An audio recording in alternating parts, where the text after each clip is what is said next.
أعوذ بالله من الشيطان الرجيم. بسم الله الرحمن الرحيم.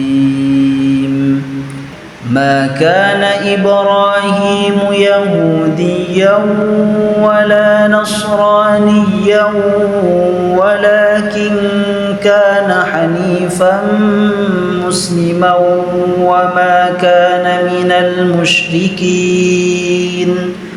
إن أولى الناس بإبراهيم للذين اتبعوه وهذا النبي والذين آمنوا والله ولي المؤمنين.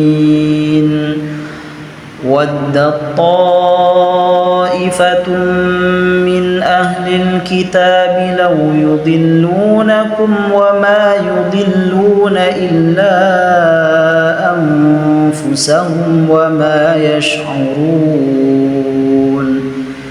يا أهل الكتاب لم تكفرون بآيات الله وأنتم تشهدون.